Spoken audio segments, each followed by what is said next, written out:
Can a new car go directly to the track right after delivery? Let's find it out. Now that both cars are in the workshop, mechanics are checking their exterior and accessories. In this dictionary-thick technical manual, all maintenance standards for the car are recorded in detail, even including the torque pounds required to tighten each screw.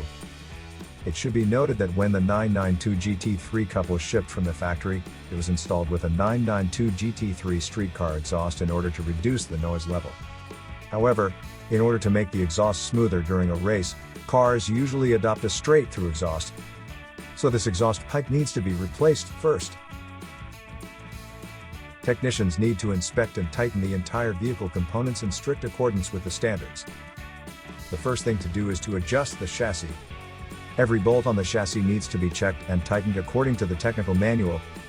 After tightening the bolts, use a paint pen to mark a scale line on each bolt.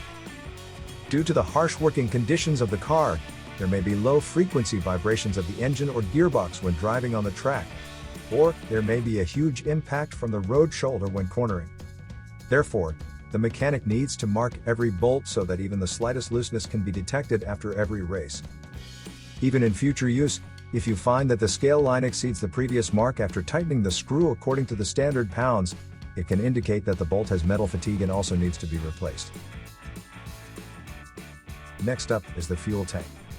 Here is a detail: in order to prevent the fuel sloshing or the fuel pump not sucking up the fuel when cornering at high speed, the fuel tank of the racing car is filled with sponges to ease the fuel sloshing.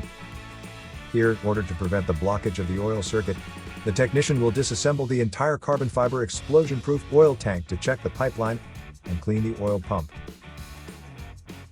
Next, the technician will connect the power supply to the car and connect it to the computer for the final parameter test. After confirming that the data is normal, you can start the first ignition. Let's enjoy the sound of this 992 GT3 Cup.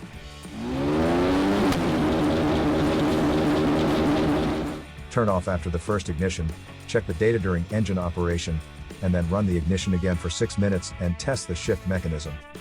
Judging from our operation today, a new car cannot go directly to the track right after its delivery. That's all for today's episode.